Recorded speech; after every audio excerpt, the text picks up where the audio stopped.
Speaker is Mr. Fred Smith, President of the Competitive Enterprise Institute.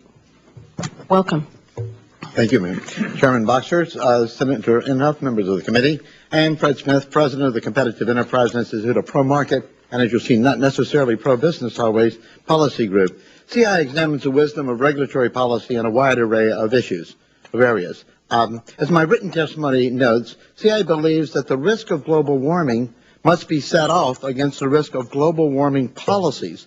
The proposal to create a carbon cartel advanced by the Climate Action Partnership is one of those policy risks, a serious one, I believe.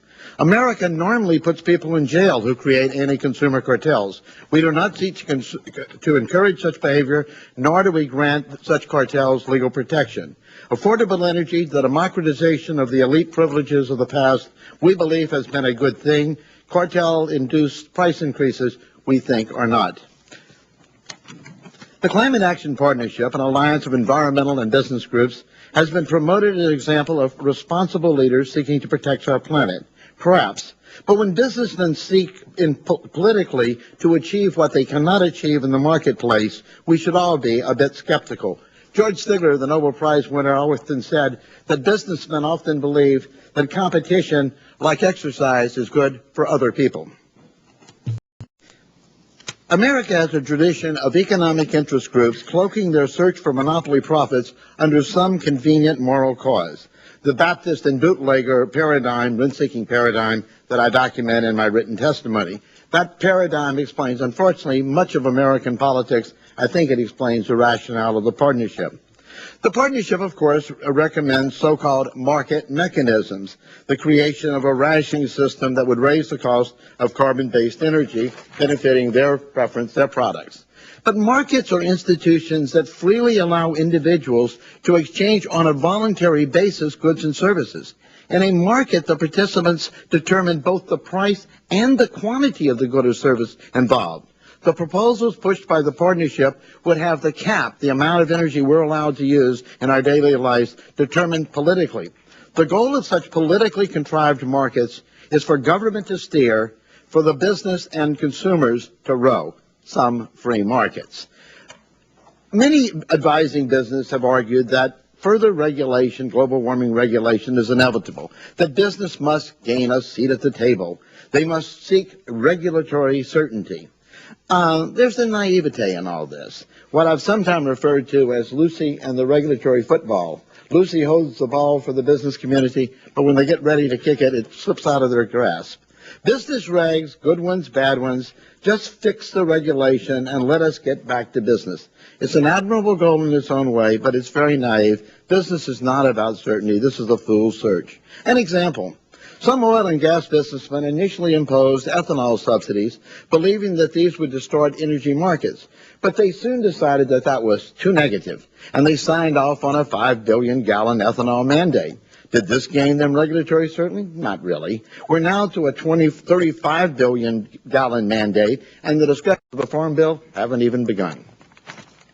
An even more sobering attempt is provided by the late and unlimited Enron. That firm was a significant and early champion of the efforts now going on to create a carbon cartel. Enron had many skills, including great expertise in energy trading, an expertise that you in California came to experience more directly. Enron lobbied hard for the U.S. to join the EU in rationing carbon-based energy. Enron thought, then may have well been correct, that their expertise would allow them to dominate the carbon rationing market. Monopolies are always popular from those who manage the monopoly. The Internet, incidentally, is filled with conferences and exciting language by hedge fund managers who seem pretty skeptical of the reality of global warming alarmism, but boy, are they excited about the profit potential of a massive energy rationing markets that will operate globally. Cap and trade, of course, is going to encounter some practical problems. Many of you know it. The partnership is certainly aware of those. Firms routinely make rational investments which increase energy and material efficiency. Those are good things. But should such conventional investments receive extra credits? How can we distinguish the business as usual investments that are ongoing all the time from the new actions sought by the environmentalists? Of course, if everyone were above average, a Lake Wobegon world, would have a more efficient economy, but we haven't found ways of doing that in education. We're not likely to find ways of doing that in the economy as a whole. The European game-playing experience with this process is worrisome and should worry all members of this committee and of the CAP program, because it's very, very dangerous to turn loose such a political football in a political environment. Hot air credits, one nation state playing games against another nation state. A cap and trade system would stimulate the same kind of political feeding frenzy we've seen in Europe, we've seen in the biofuel area. There are major costs, as we've heard, of rationing energy. Yet there are no obvious gains, even if one accepts the alarmist views of global warming. No one is proposing any carbon use curtailment that will do anything meaningful to reduce the theoretical threat of carbon use. The current proposals are all pain, no gain. The carbon cartel will profit. Consumers and small businesses will suffer. Why? Business should recognize that the suppression of carbon-based energy is costly. It was, after all, the shift from renewable fuels, that is wood and charcoal, to carbon fuels, coal, oil, natural gas, that triggered the explosive economic growth of the last 2 centuries, almost 1,800% in the 20th century. But that growth was also accompanied, as people have noted, by a slight warming, about 0.7 degrees. If that warming had been prevented, how much economic growth would we have been willing to sacrifice for that? Research to evolve some non-carbon affordable energy source is ongoing. Nothing is yet on the horizon. Nuclear faces political opposition. Wind and solar still remain niche energy sources. Sir, could you wrap it up? I will.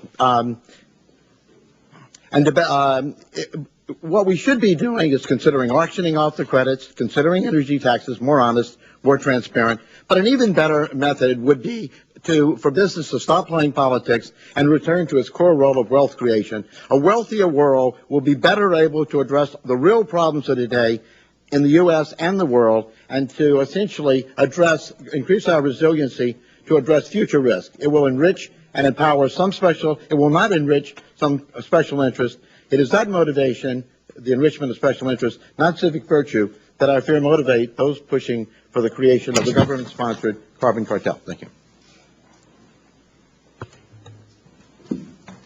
Mr. Ham, welcome. You're chairman and CEO of Continental Resources, Inc. We welcome you. Good morning, Madam Chairman.